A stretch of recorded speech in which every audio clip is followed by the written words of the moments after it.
was nutrition too. So there's a little bit of overlap. But anyway, this was a dedicated nutrition segment. We did macronutrients first, then we did micronutrients based off of Kyle's request. And now basically what we're doing is the staff thought it would be good to have someone on and kind of break down a good macronutrient and caloric load for that person. So I contacted Gina, and she volunteered to participate. And so what I'm going to do is I'm going to basically give Gina that consultation, but I'm going to go through it and try to educate you guys on the process of the consultation and give you some tools that you can kind of do some of these numbers and figures on your own. So that's kind of where we're going to go with this. So I'm going to try to share my screen right now. And you guys, oh, that didn't work. Ah, nope. Poop. Let me try one more time. And then I want to do this. Okay. All right. So it's kind of going by slide. So I have nutrition coaching, what we need, and how to achieve it. Just to give you a little bit of background, I had a little bit of informal nutrition education through the nutrition segments of different varying bodies, like the CrossFit Level 3. I think the Level 1 and 2 has basic nutrition too, but the L3 has some nutrition questions in it. The American College of Sports Medicine personal training certification that I acquired a while back had some nutrition in it. And then, you know, just basically my own kind of endeavors of some books that I've read that might be popular to you guys, like Good Calories, Bad Calories, Why We Get Fat and What to Do About It, Lights Out, Sleep, Sugar, and Survival, Toxic Fat by Taub, Toxic Fat by Barry Sears, Skinning the Zone by Sears. So just like some informal stuff. And then a couple of years ago, maybe 2, I decided to get the Precision Nutrition Level 1. So I had some formal education. So I say those things so that you guys can have the caveat of where this information is coming from. And if you have, you know, if you don't agree with it, or if you have conflicting information, we can just compare sources like that. I'm not saying that this is the holy grail of nutrition. I'm saying that this is my education and Precision Nutrition's guidance, which, you know, I kind of buy into their philosophy. So that's where we're starting. So Precision Nutrition basically has 3 client groups. And those client groups are a beginner, which is a Level 1 client. I'm not crazy about the levels because I think it tiers people, and I don't really think that that needs to be the case, but that's what they label it as. So the Level 1 client is a beginner. A Level 2 client has specific nutritional goals, and a Level 3 client has very specific aesthetic or performance goals. And they're usually a professional athlete or a physique competitor or something at that level. These levels are determined by 4 things. They're going to be determined by your knowledge, like what you know about nutrition, what your goals are. Like if your goal is health and longevity and you're a pretty healthy person, then you don't need to be a Level 3 client necessarily. Your competence and skill, like what can you do on a daily basis? Can you create macronutrient-based food that it also has a high micronutrient quality and is palatable for you? And then can you do that consistently without, you know, super strict guidance? So those are the criteria that were used to determine the levels. So we'll talk a little bit about, so let me give you a spoiler. We really are only supposed to program macronutrient ratios for Level 3 clients. Upon speaking with Gina, I think that she has passed through the Level 1 stage and Level 2 stage at some point in her nutritional journey. Maybe not currently right now, based off of the times we're in our level 2 stage, but I've spoken to Gina and I know that she has touched these stages. So let's see what the stages are about. Cue slide. There we go. Oh, clients must pass through all levels. All right, so what do level 1 clients do? So if you're a level 1 client, what kind of habits and behaviors are you? You're already eating a wide variety of unprocessed foods. So the majority of your diet is not Hot Pockets and McDonald's. The majority of your diet is foods that you're buying and preparing at the grocery store, or you're buying from like a food prep place, or like some like reputable takeout that's like really simple, like, you know, barbecue chicken and, you know, a side of rice or something like that. Are you limiting desserts and processed foods to 3 to 5 times a week? We can play with the processed foods term, but pretty much what I mean there is like really heavily processed. Like if you're eating like a Snickers bar, that's what I'm talking about, heavily processed foods 3 to 5 times a week. Obviously protein powder is processed, but I'm not going to count that as a processed food. Limit alcoholic beverages to 3 to 5 times a week. Get at least 7 hours of sleep. Exercise regularly. Eat when you're hungry and until you're full. So your intuitive eating is pretty good. It's pretty good. You're eating good stuff. You're limiting bad stuff. You're getting pretty decent sleep and you're exercising regularly. So if you're doing all those things, then we want to take the client up to level 2. Let me give you guys another kind of like modifier.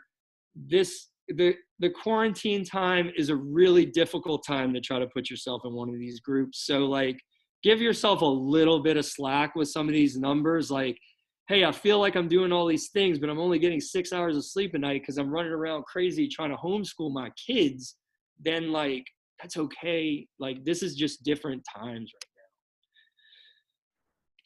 So, and level 2 clients then must eat almost exclusively whole or unprocessed foods, loosely portion out foods based off of the palm, like the size of your palm and your thumb. So we'll say like, hey, at each meal, you should have a palm's worth of protein. You should have a thumb's worth of fat. So it's proportioning, it's macro proportioning, but it's not super exact.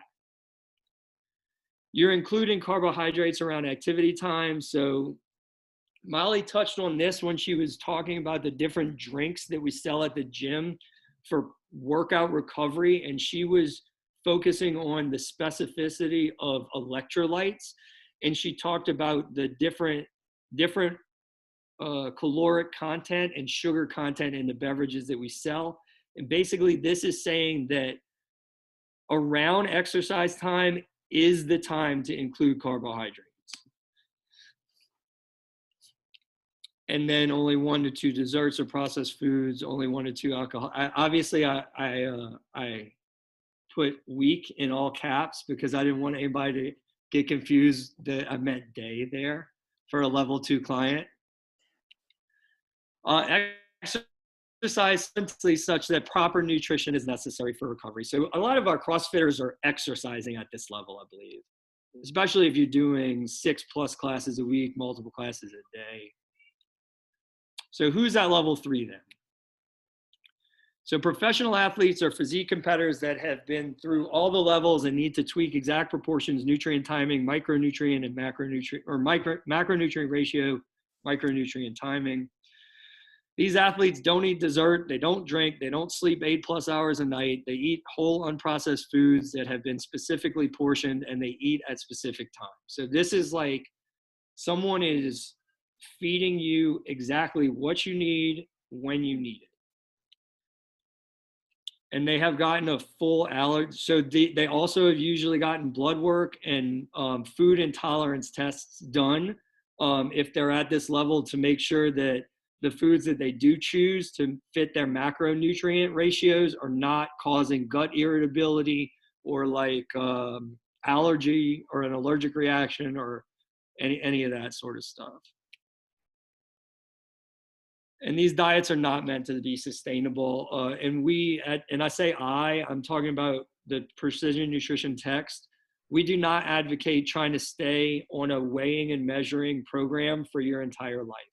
We want you to use this intermittently to create knowledge and continue your knowledge, right? So like a knowledge of a fourth of a cup of almonds might be a handful, and like you might roll with a handful for 6 months, and then after 6 months you might say like, okay, I need to retrain my eyeballs. I'm going to weigh and measure again a little bit so I can proportion a little bit more informally after that.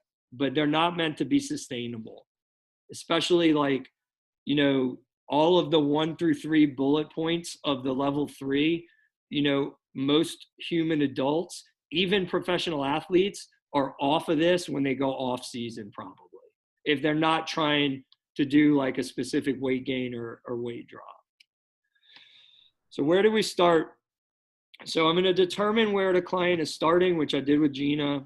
We're going to gather further info on the client, and sometimes the 1 and 2 steps can be kind of interchanged, or they can be the same thing. Then I'm going to determine the total calories that Gina needs based off of resting metabolic rate or a basic chart. So you can find a chart anywhere. I have the Precision Nutrition chart. I can give you guys a copy of it, and I can give you specific numbers that fit the table where you want to be. After I get the total calories, I'm going to determine a macronutrient ratio for my level 3 client. Then I'm going to incorporate nutrient timing. And then with everything we do, this is a starting point. The total calories are a starting point. The micronutrient profile is a starting point, and the macronutrient ratio is a starting point. And we're going to use outcome-based decision making. So Kyle Estevez asked on the first thing that we did, how long should I leave a food in my diet before I realize that it's bad for me, or something like that. So we're going to do that frequently. We're going to ask her questions, how she's doing, how she's feeling. I think I had some notes for the outcome-based decision. Maybe it's on the next slide. But anyway, we're going to be malleable, and we're going to adjust to Gina's needs. And then we're going to always try to get back to level 1 or 2. So we're going to try to empower the client or Gina with the tools to proportion appropriately based off of eyeballs and intuitive eating. Okay, so here's how we're going to gather information. Actually gather Gina's information. Cue slide. Cue slide. All right. There we go. Gina's goals are to build and maintain muscle mass while not adding body fat. I decided that was a performance maintenance goal. I don't think Gina wants to gain weight. So I have her in a maintenance / performance category when I pick her calories per pound of body weight.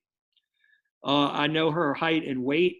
I'm using that ratio not like a BMI so much as I am to determine her body type, because different body types perform best with different macronutrient ratios. So I'm going to start her on the one that I think works best for her body type. And I know that because obviously I know Gina, but I have her height and weight as well. I have her age. We know metabolism slows down as you get older, usually because lean muscle mass is harder to build. So if the table gives me a range of calories to pick for Gina, I'm going to pick a mid-range, right? She's not 19 and she's not 60. And then I want to know what she's eating now. And she said around 1,600 calories, or I'm sorry, 1,800 calories-ish with a balanced macronutrient ratio. The reason I want to do this is because whenever I start a client, I don't want to take them too far from where they are, because your body's attempt to stay at homeostasis will backfire. And if you said, like, let's pretend that I decide Gina needs 2,400 calories, which, spoiler alert, that's not what she needs. But if I put her on 2,100 or 2,400 calories tomorrow, she's looking at a 600 calorie surplus per day. So she's going to get fat quick. So I need to gradually either increase or decrease those calories so that her body can adjust to it. She's also going to be stuffed, like to the point of nausea. And the same reason I wouldn't decrease calories right away. So I'll use one of my previous clients for an example. You guys might know Miguel. I couldn't take Miguel's calories down right away because it would be bad for his. It would be bad. Like I can get into why, but we want to move people slowly. So I determined Gina's total calories, and this is how I did it. I used a chart, and again, I can give you guys the chart or the specific place on the chart you are. So again, her goals were to build lean muscle, but not fat. And I said they were maintenance of performance, which gives us, I can't really see, but I know that it's 14 to 16 calories per pound of body weight. I also know that Gina's moderately active. Again, I'm not trying to look at my COVID-19 quarantine exercise plan necessarily. I'm trying to look at my normal plan when I say moderately active. Like Phil is probably very active. I think you need probably 2+ hours a day for 5 to 6 days a week of hard exercise, not yoga, but like I would consider Phil very active. I don't know if I'm not. I don't know if anybody else on the call is. Q slide. Then I'm gonna multiply her body weight, which is 137, by all 3 of those numbers. And then like you can look at the asterisk, like I said earlier, I'm gonna try to start right where, like I'm gonna try to be as close to where she was before, which is 1,800-ish calories. She's a female, so I'm gonna bump her a little lower to that 14 calorie range. And I know that by doing the math for all 3 of those, that the 14 calorie range is going to be 1918. The other 2 are really close to it, but since 1918 is where, closest to where Gina was, that's where we're going to start Gina. So we're going to pick 1918 to get started, and then we're going to use outcome-based decision making to move from there. The next thing I'm going to do is I'm going to determine a macronutrient ratio. I'll do this real quick so I can see people. All right. I want to be able to see everybody that's on the call. All right, good. Pernina's on. Vance, Joe. Okay. Wow, we got a lot of people on. Great. All right.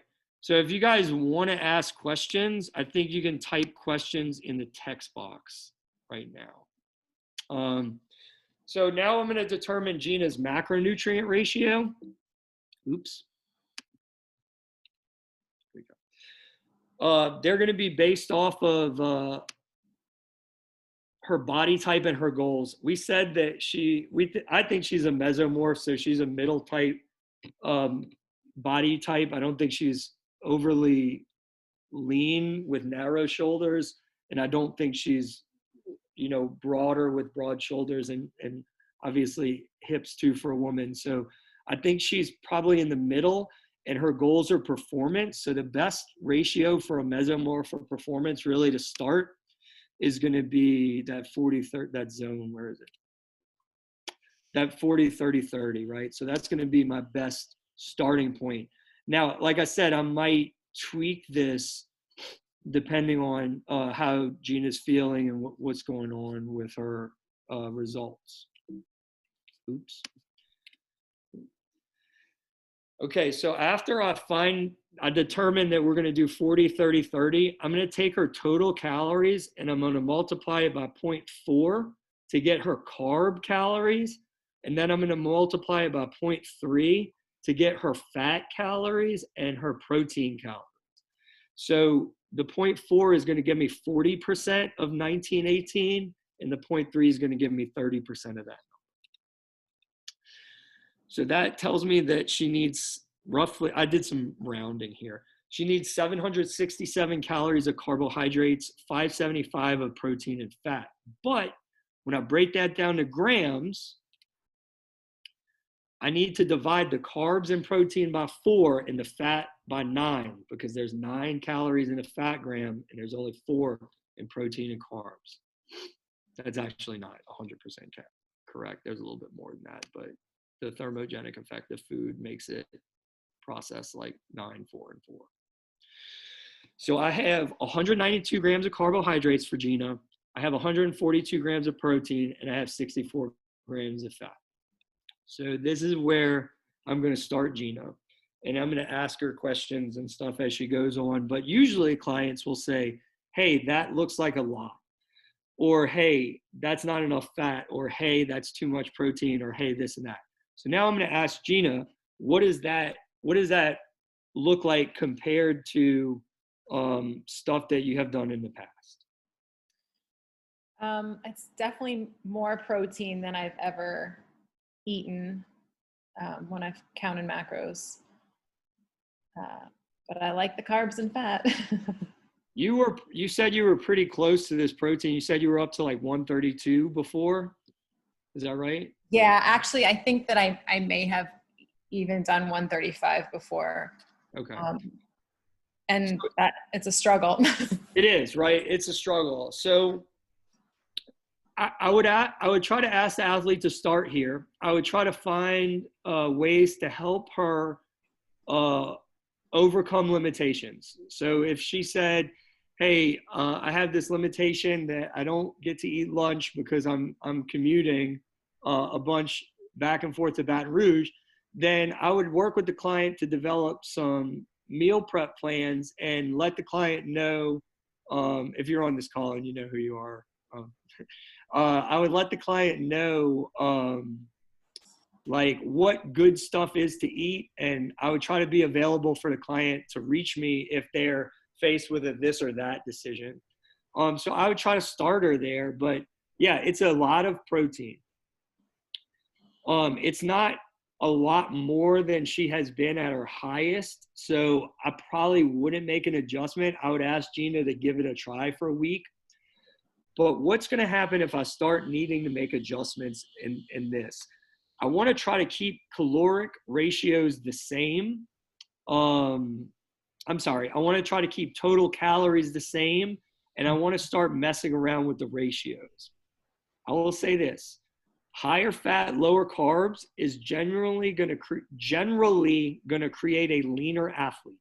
So if you are messing around with stuff and you want to take grams of protein away because that's not palatable, you're getting meat sweats, you can't digest it, it's messing up your GI, whatever, I would say if you are looking for body composition gains, to put those protein calories in the fat pile.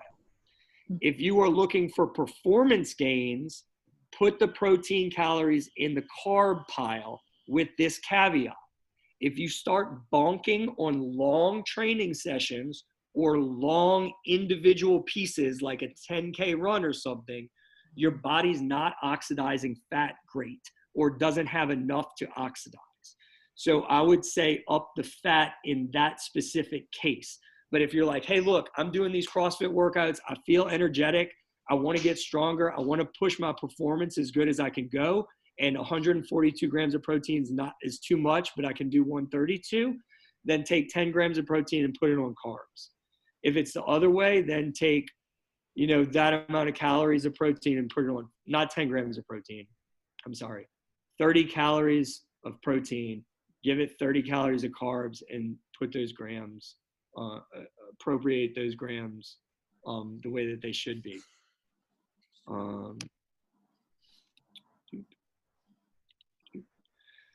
So this is a really, really even more advanced thing than nutrition timing. Like, you can have macronutrient ratios without nutrition timing. And there are extremes to both of these. I didn't say that. There's an extreme macronutrient ratio, right? Keto, people know it.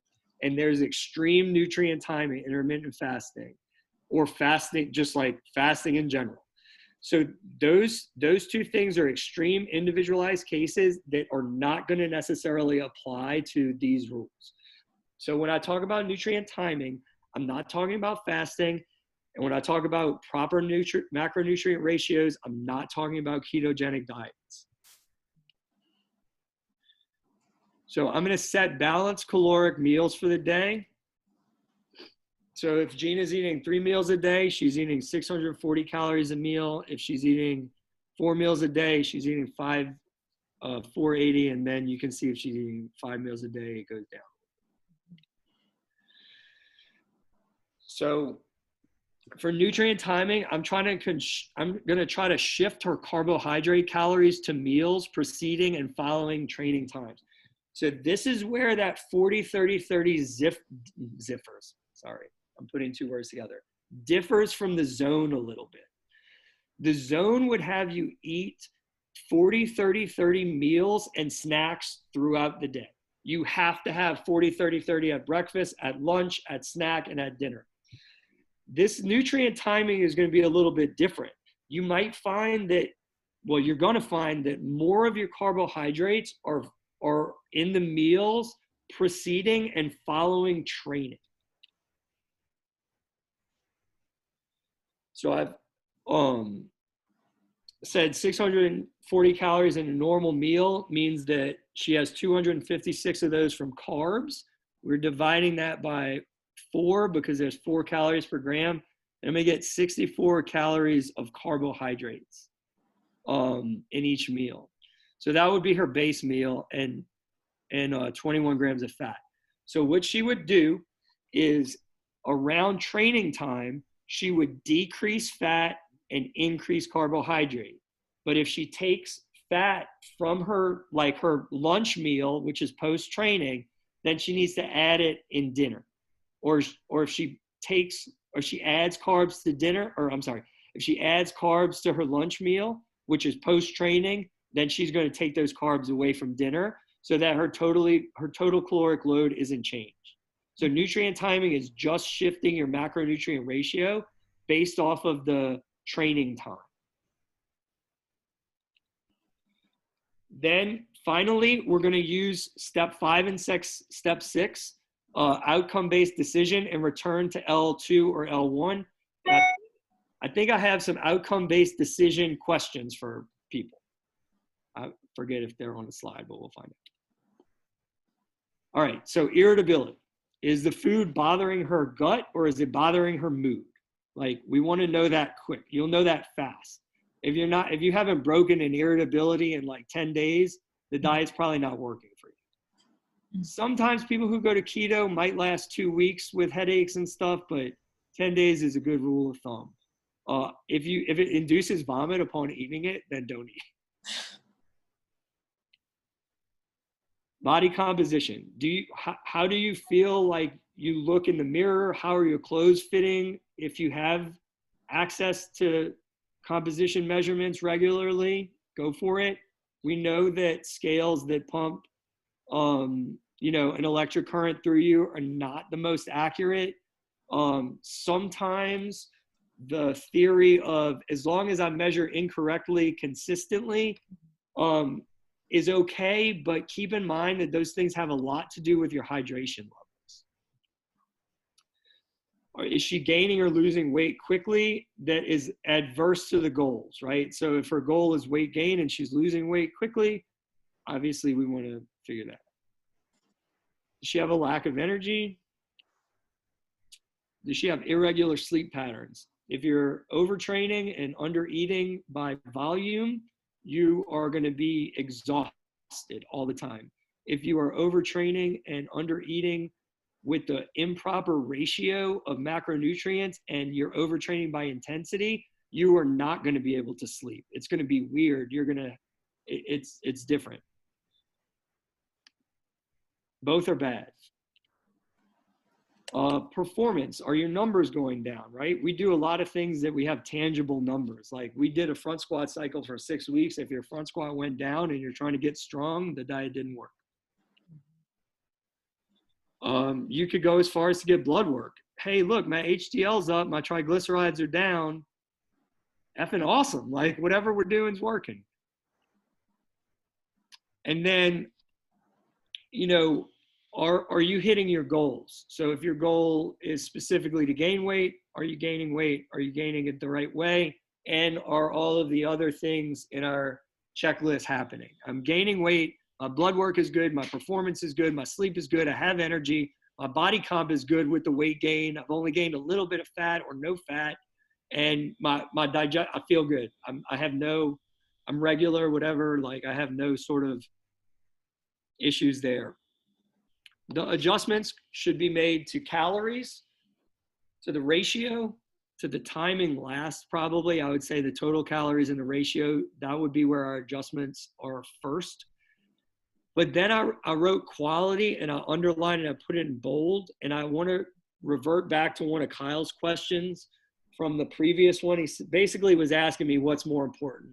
I think maybe Chad asked it too, like micronutrients or macronutrients. And I was like, well, set your macros, because it's easier to figure out how to get iron in 50 grams of protein. Okay, eat red meat, than it is to get, 100 or micrograms of vitamin A, and you're trying to pick foods to fit that, and then you're trying to fit macros into that. That's going to be tough.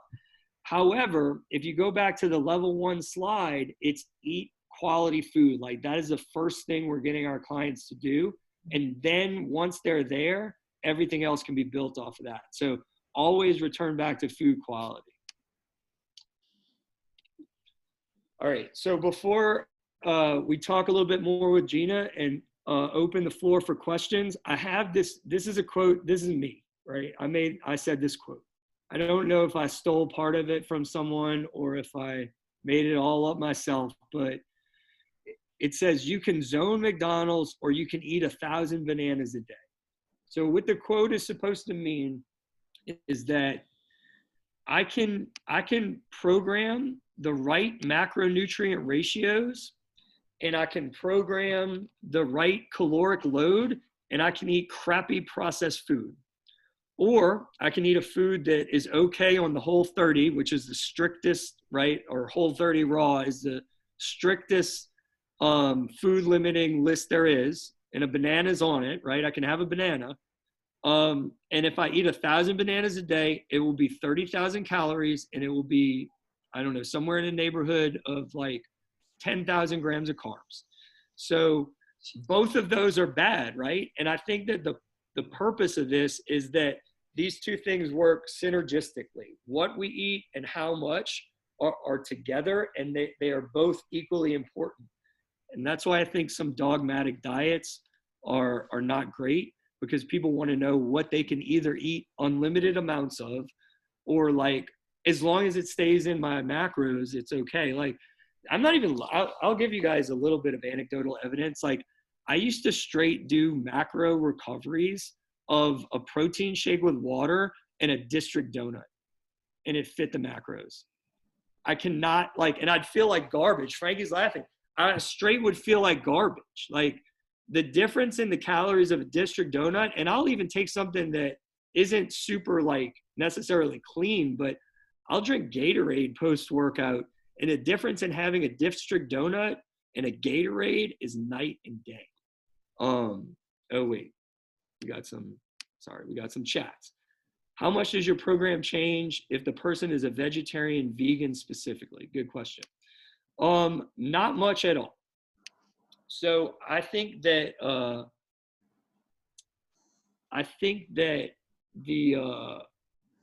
the thing that you would need to worry about is you're not going to have much of a problem hitting your carbohydrate ratio. I would try to think about these sources of fat, since you're not going to have animal fat.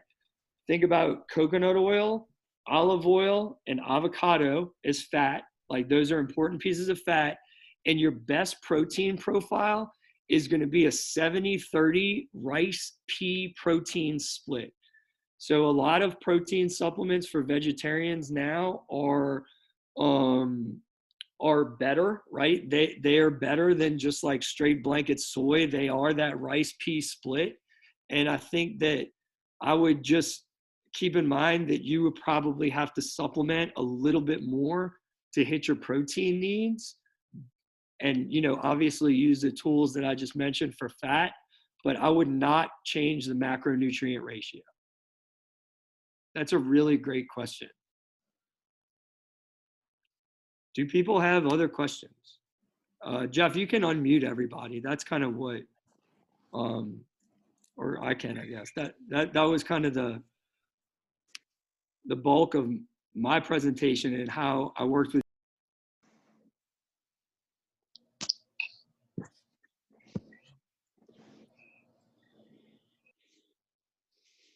That was great, Brandon.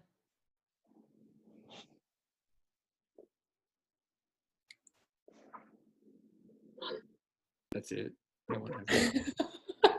Vince asked a good question. I feel like Frankie should have a question. Frankie knows his lane. Gina, what about you? Why did you want to do this? Are you still there? She looks like it. It looks like I see Gina. Oh, She you is. gotta unmute her. Frozen. Yeah, there you go. Can y'all hear me? A little bit, yeah. I can only hear a little bit. Talk up, speak up. Oh, well, I've counted macros for a while off and on, and I've tried it at doing super low calories, and I've gone up to 2,000 or 2,100 calories before. So I was really curious to like have a fresh take and hear from someone that knows what they're talking about. Oh, you're kind. That's it's loosely said, I think. No. Brandon's loose. Brandon, I have a question for you. Yes, Janelle. So when you're talking about timing your carbohydrates closer to your workout sessions, are you thinking that you would eat, let's say you worked out at, I don't know, noon. Yes. Would you take your carbohydrates and make a percentage at breakfast and then a percentage at your lunch after you work out? So say maybe you have 50% of your carbs at breakfast and then 30% of them at lunch and then the rest at dinner? Or would you just, I mean, does that part matter? Like, would you want it specific or does it even matter at all? That sounds really smart. I think that you could look at it, you could add like a third component, Janelle, if you wanted. Like if you took like a shake during or right after your workout and then ate a lunch, you could split your carbs into those three things. And I would say you could determine your carb shake based off of your protein in your shake. So, 2 to 1 seems to be good or greater than 2 to 1 for recovery. So if you're having like 25 grams of protein in a post-workout shake, you can have 50 grams of carbs, and then you can move your carbs kind of around that. That's kind of what happens when I say this like jokingly, like I kind of like I'm self-deprecating about the nutrition thing, but I have done this very strictly before. I wouldn't feel right giving you guys this advice if I didn't. And that's kind of what I did. I felt best having more carbs in the morning. I usually worked out in the morning. I couldn't do it too close to when I worked out just because of my own like digestion and the carbs that I wanted to eat. Like I was using the Kodiak cakes, which are, pretty dense. They don't like digest as quick as like a banana or a Gatorade. So I was using that. So I'd have to eat a lot before I worked out. And then after the workout, I would have, I probably only had like 20% of my carbs at night, and where I was probably more at like 35% of my fat. So my nighttime meals looked a little bit different. Does that answer? Is that helpful? Mm-hmm. Yeah. Mark Berard, let's see what we got. I did the FODMAP elimination phase. Eggs and spinach are irritating to me. What are some good ideas for breakfast? Yeah, eggs are probably, I think it's tree nuts, shellfish, and eggs, or maybe it's tree nuts, shellfish, milk, and eggs are like the top 4 allergens, which is unfortunate because eggs are really like a really complete food. Spinach is irritating. I think that the makeup of spinach changes if you cook it. So the oxalates get removed if you cook it. So I don't know if it's cooked spinach or regular spinach or both, but if you enjoy spinach and your FODMAP thing said you shouldn't have it, maybe try preparing it in a different way. Eggs are tough.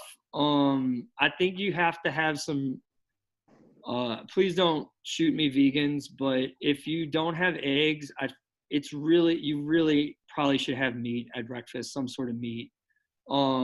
just based off of the amino profile.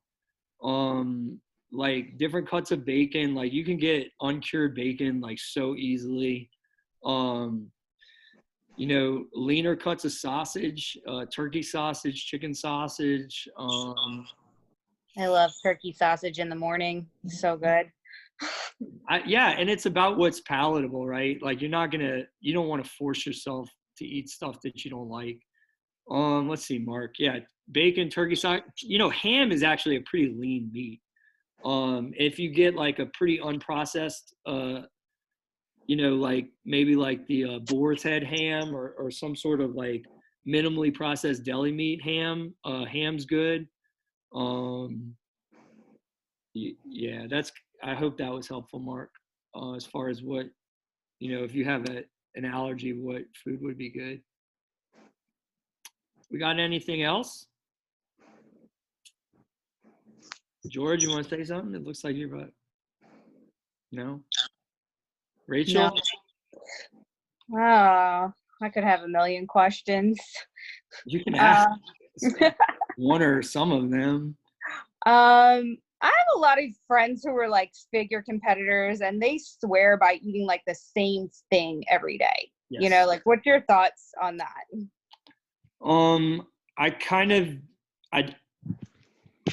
My personal thoughts on it are that I think it's not necessarily ideal.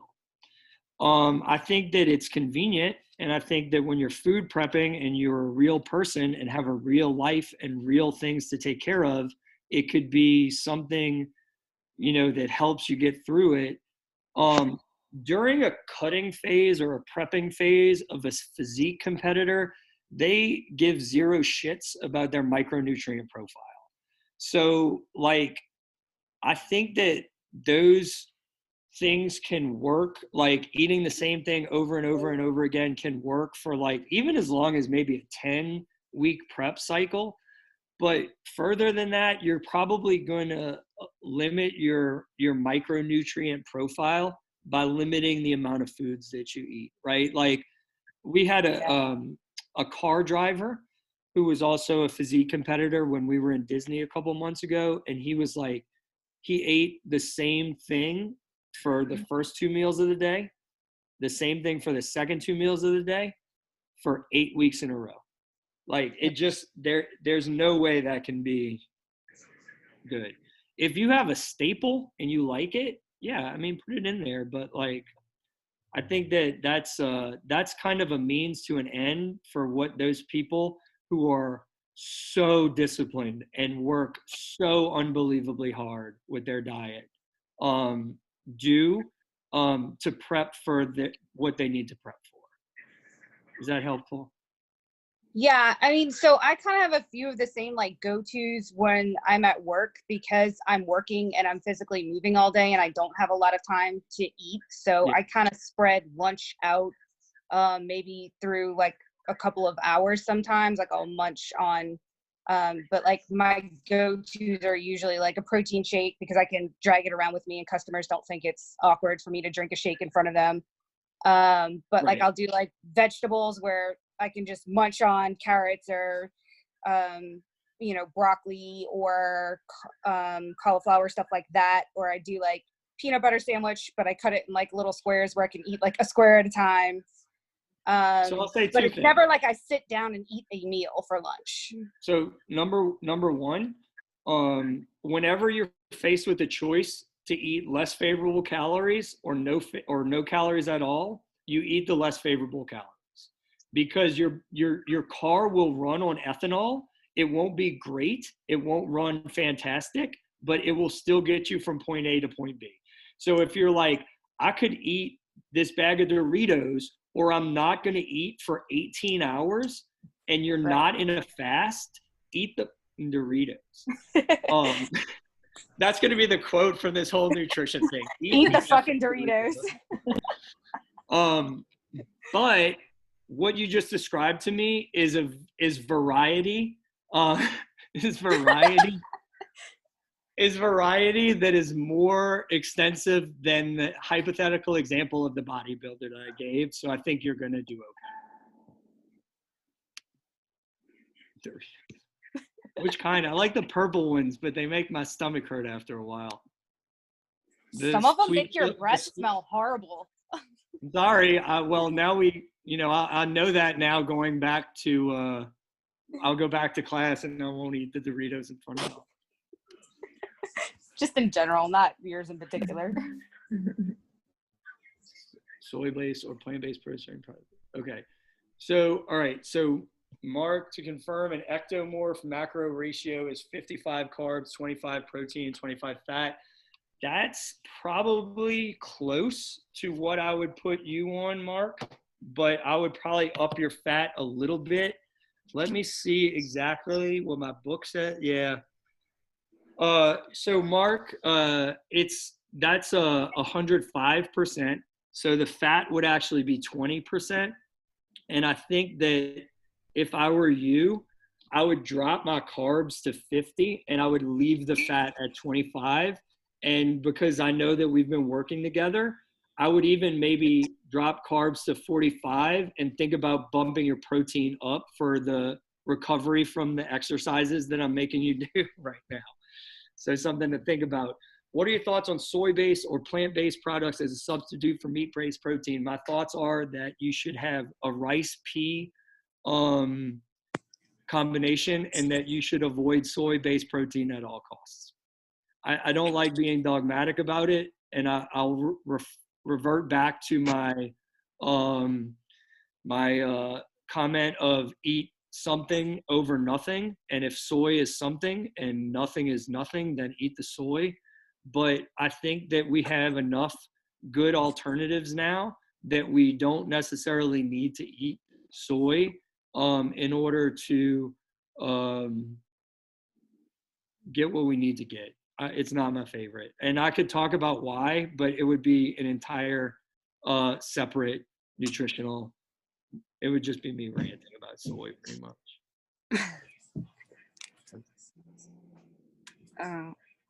I can ask another question. You may, right? I don't know what time. I mean, I plan on an hour. So what you got, Rachel? So you talk about the different like body types Yes. and like putting yourself into a different body type. Yeah. Would you say that like genetically though you would fall into one over the other even versus what you physically look like today? Like, you know, if okay, for instance, like all the women in my family are very large, and I think like that has been like a thing for me that I have like, they're all like very large curvy women, and so I've always looked at that and said like the fight is harder for me to stay leaner because that's the genetic makeup of what we are, even though I'm not really a large woman. Yeah, I think that, so this is interesting because I think people run into this, run into their genetics sooner or later, right? So just to give you a little bit of personal, I just had a birthday. I am finally feeling like I can't do the things that I used to be able to get away with. And I think it happens for different people differently. Like, some people can't do it at 19, right? The freshman 15. Some people like 40, like things start falling apart or whatever. Like, not falling apart, but it makes it more different. It's a bigger challenge. Yeah, those genetics are in there, right? Like, yeah, you're predisposed to grow the way that they're growing, but keep in mind, are they making the same lifestyle choices that you made early and that you're making now? So for instance, my dad, I'll look at my dad. My dad is 21 years older than me. And I can look at him and say, part of that is the road I'm headed down. But my dad has made decisions from when he was 20 to when he was 40 that are not the decisions that I have made. So at 40, am I starting at a different spot than my dad was? Yes. And also there's like, right, it's not one or the other. So I drew this. Educators are going to know what this is. Laura knows what this is. This is a Venn diagram. So you're probably not one of the three things. You're probably living somewhere across it.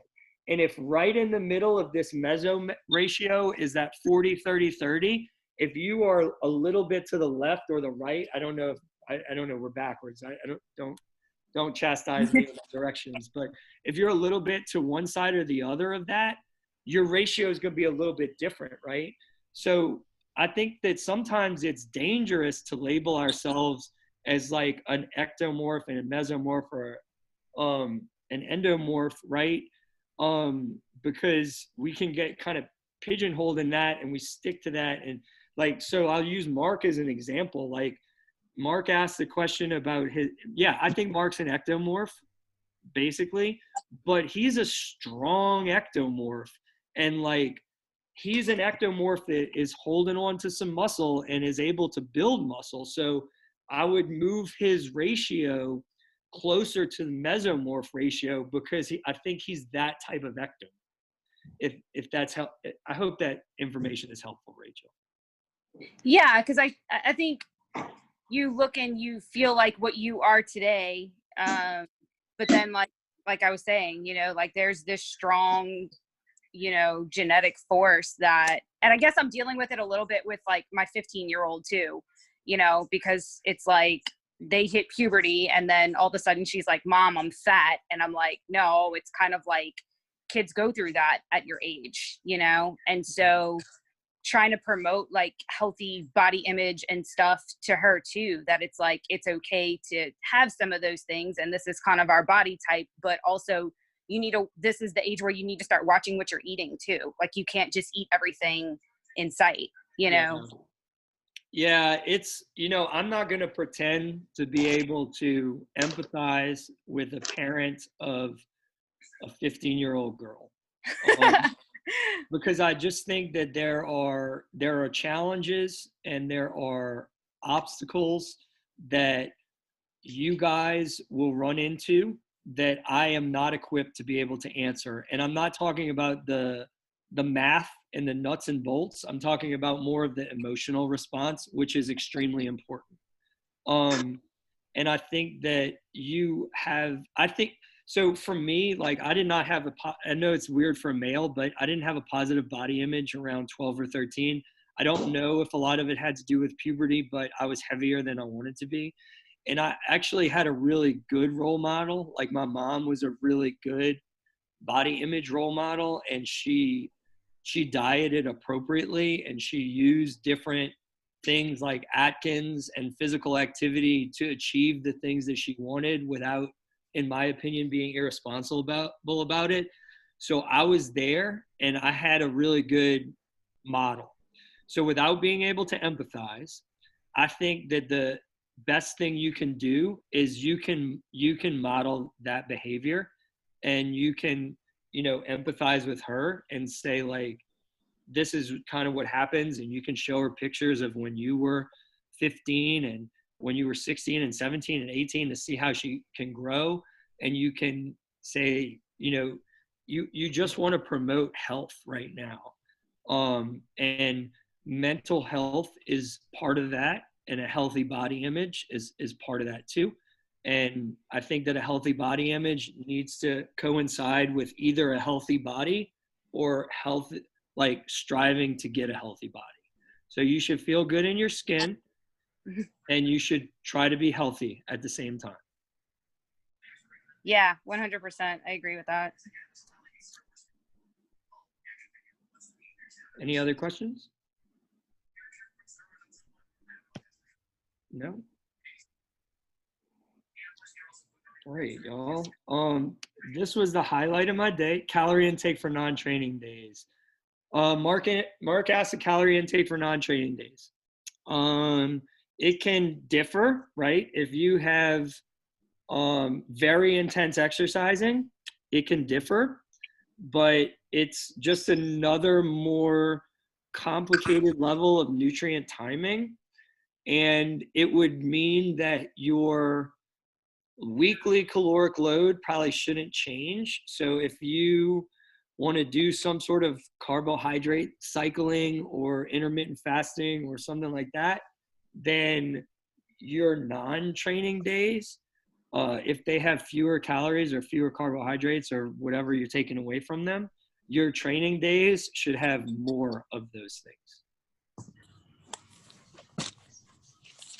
You're growing and you're getting stronger, and your performance is increasing when you're not exercising.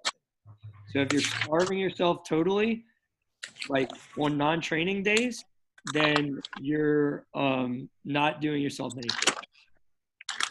Brendan, I have a question to add on to that kind of. Yeah, it go kind ahead. of goes in with that. So would you say it's more important to, if you were counting macros, is it better to be a little bit more consistent over the week rather than it be super, super strict day in and day out? So if you fudge up a little on one day, you're gonna be okay as long as your average over the week is consistent to what you're trying to do? Yeah, a little bit. I think that for the most part, yes. But like, you know, I hesitate saying yes, Janelle, because I don't want to coach the athlete to be like, I'm going to fast on Friday so I can eat crawfish and drink beer on Saturday. Right. Like, I don't think there was another question that came up, and it was like, I think it was Rachel actually, if I finish the day and I am devoid of a certain macronutrient or a certain calorie, should I scarf it down at night or should I just skip it? And I think my answer to her was, if it's not going to upset something else, like your sleeping, your digestion, then yeah, go ahead and do it.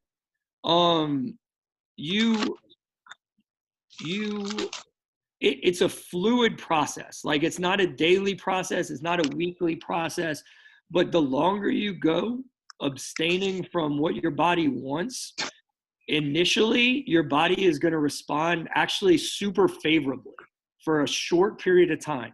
So if you abstain from eating and you exercise once in the morning, fasted for a short period of time, your body is going to find a way to do that extremely efficiently. Your GH is going to go through the roof, and it's going to be like, holy crap, I can work out fasted all the time.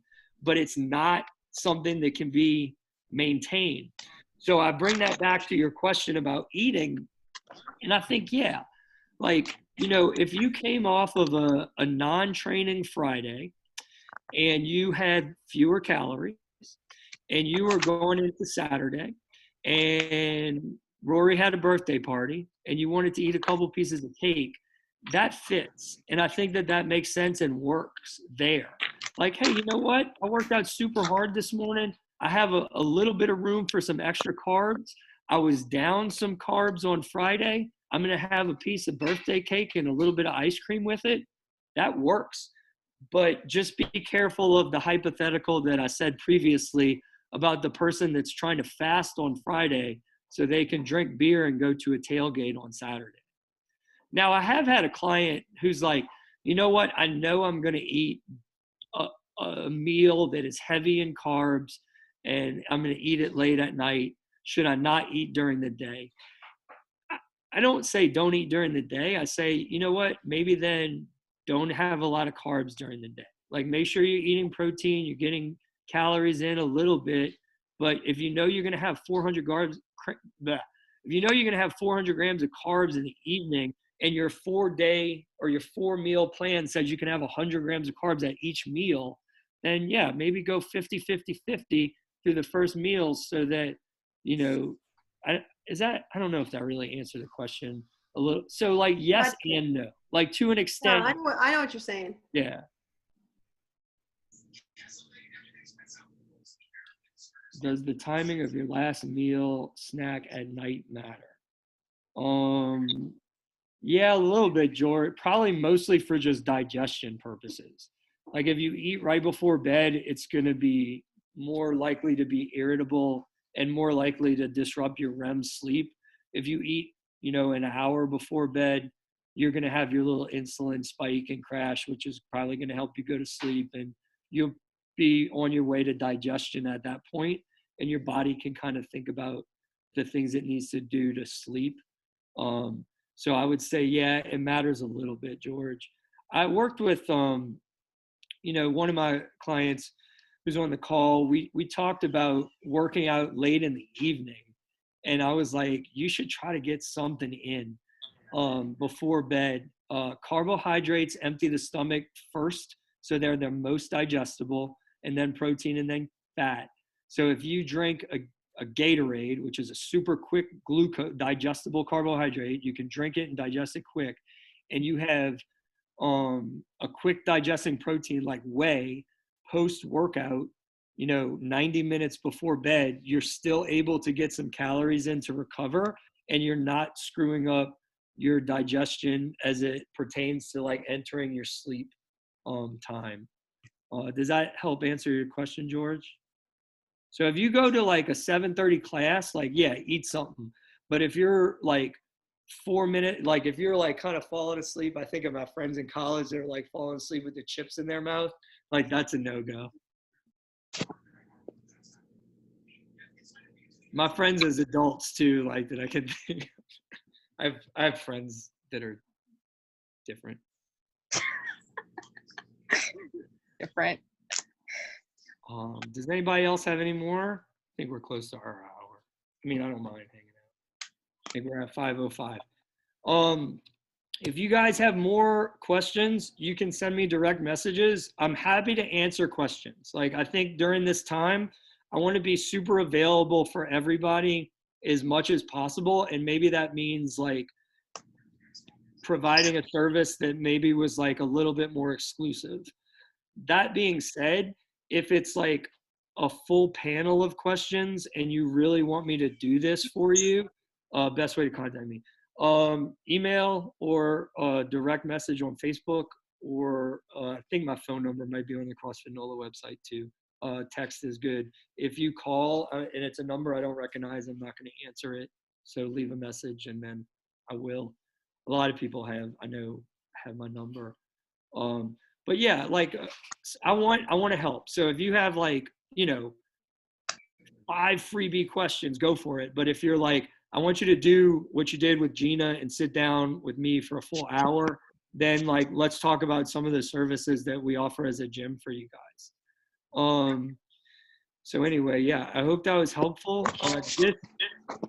This philosophy, Thanks, Brandon. no problem, is the one that I would employ. So totally transparent. If I started working with you, this is the exact same. This is what I would go through the PowerPoint and, the same school of thought and philosophy and such. So thanks for y'all's time. I think if you're a teacher right now, are you in spring break now, Gina? Yes, spring break starts Yeah. now. Spring break in our house. It's like we've always been. Yeah. All right, y'all have a great day. I think that we have a workout tomorrow. We're not doing Zoom. I'm not sure if we have a Zoom tomorrow, but we have a fun workout. We'll have a video up, and then we'll do Zoom again on Saturday. And then when they release the Support Your Box workout, we'll tackle that next week, so y'all can expect that. And then we'll keep plugging along until we can get back in to our facilities and I get to see everybody's faces. All right, Brandon. Thank you. Thank you, Brandon. No problem. Thank Thank you, you guys Brandon. for coming. Appreciate y'all's time. Bye, Botany. I hope Bye, everybody's doing y'all. well. Thanks, If you guys. got sick, get better, and I'll see y'all soon. Bye, Thank you. everyone. Bye, everybody. Bye. See you later. I wish just wait till the very end. Till it's just me and Janelle left.